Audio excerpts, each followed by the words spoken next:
এটা তুমি কি বলছো মা? দোষ করলে একজন আর শাস্তি তুমি অন্য কাউকে দিতে চাইছো? মা, আমি কাউকে শাস্তি দিতে চাইছি না রে। আমার সংসারে একটু শান্তি চাইছি।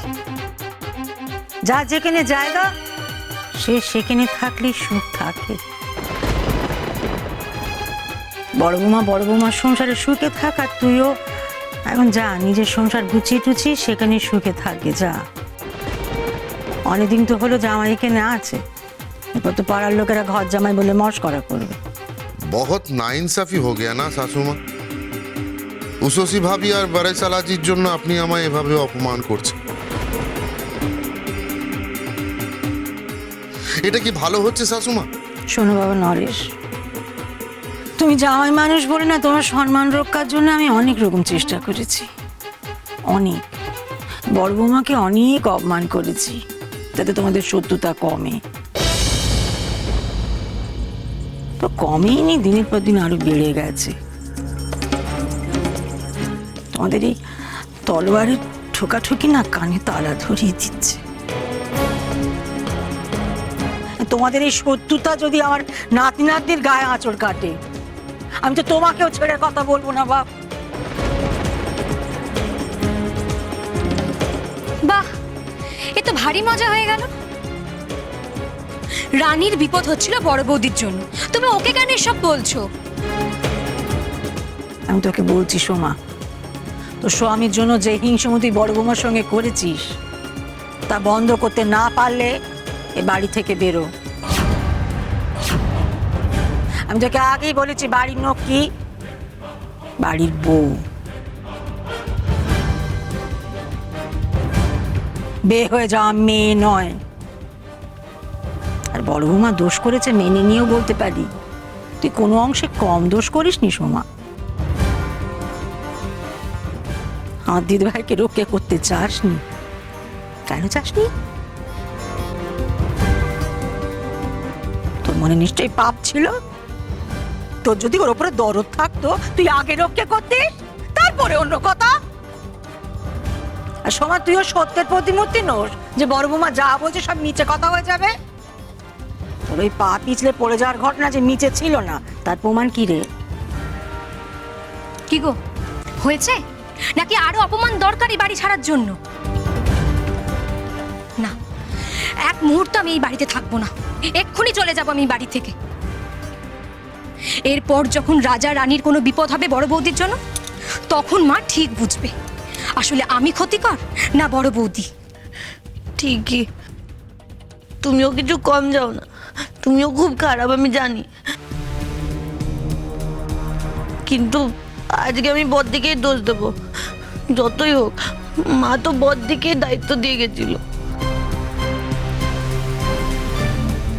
মেজ বৌমা, তুমি তো এতক্ষণ ধরে যা বলার পেরান খুলে বলছ, তা একই কথা কেন তুলছো? দিদিভাইকে নিয়ে যাও না, ওপরে যাও না। আজ তুমি আমাকে যেভাবে ভয় পাইয়ে দিয়েছো না, তার শোধ আমি তুলবই বড়দি, তুমি দেখে নিও।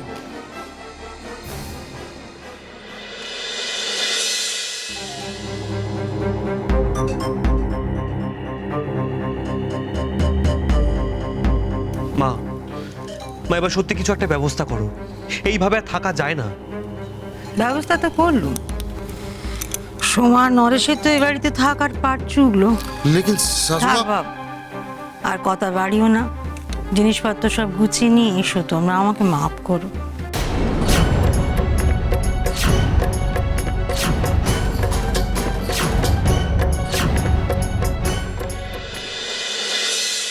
উষসী, এবার তুমি বই খাতা খুলে পড়তে পারো।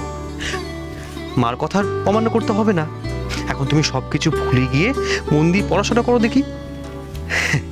তোমাকে কিন্তু ভালো রেজাল্ট করতে হবে। হ্যাঁ,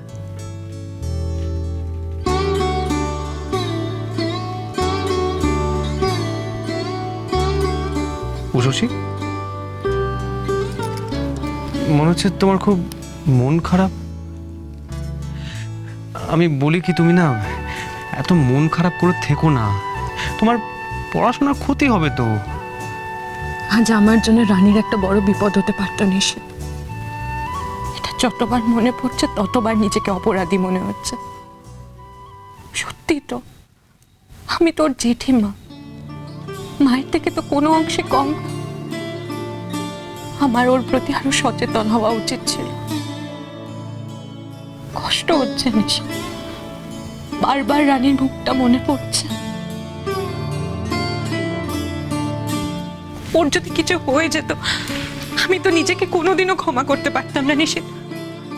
এই অবস্থা আমি কি করে পড়াশোনা করতে বসি?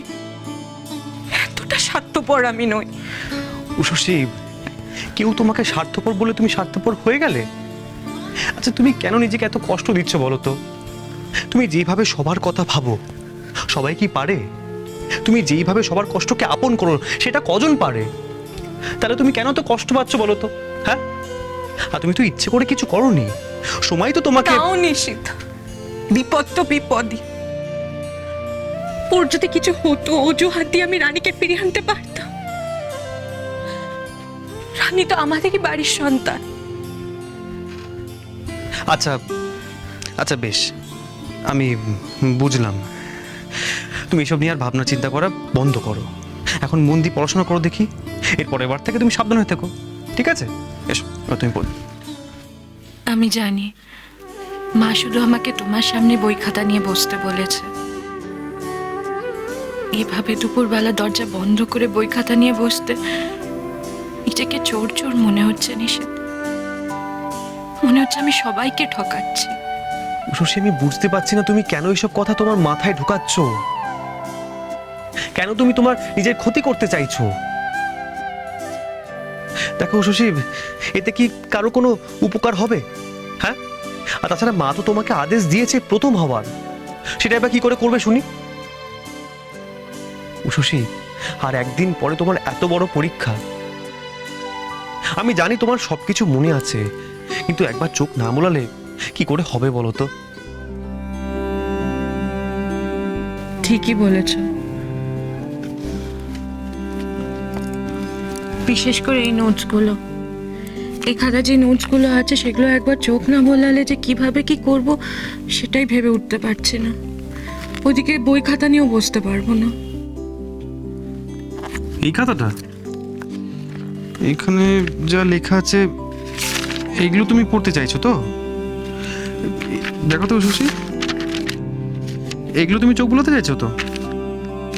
হ্যাঁ, একবার তো চোখ বোলাতেই হবে, কিন্তু এভাবে দরজা বন্ধ করে আমি চোরের মতন বই খাতা নিয়ে বসবো না।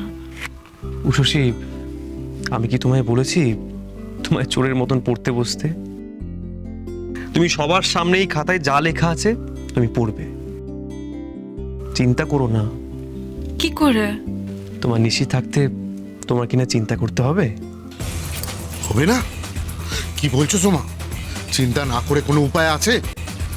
कंडीशन अभी बड़ी खराब है, बड़ी खराब। স্বামী স্ত্রী মিলে এখন আবার একজোট হয়েছে। এখন ওদের হারানো बड़ी मुश्किल है। बहुत सोच समझ कर प्लान बनाना पड़ेगा। স্বামী স্ত্রী একজোট হয়েছে বলে আমাদের কত অপমান সহ্য করতে হচ্ছে, সেই কারণে মাও দরজা দেখিয়ে দিল। এখন আর কি, জিনিসপত্র গোছাতে হবে। আমাকে এখন তোমার সঙ্গে তোমার বাড়িতে গিয়ে থাকতে হবে। চলো। না, কিছুতেই না। नरेश कुमार हार मानने वालों से नहीं है। हार মেনে এভাবে এখান থেকে চলে যাব না সোমা। কিছু করো, মাকে গিয়ে বোঝাও। যতক্ষণ না আমি উষসী ভাবিকে মাত দিচ্ছি এ বাড়ি ছেড়ে নড়ছি না। কিন্তু আমি বলছি कुछ बोलने का नहीं, सिर्फ सुनने का। नरेश कुमार जब बोलता है सिर्फ सुनने का। আমি তোমাকে যেরকম ভরিয়ে দিয়েছি সব কেড়ে এই সিঁদুর মুছে দিয়ে চলে যেতেও আমার 1 মিনিট সময় লাগবে না। খেল अभी भी তোমার হাতে আছে। যাও, মাকে গিয়ে বোঝাও। লেকিন আমি এই বাড়ি ছেড়ে নড়ছি না, মনে থাকে যেন।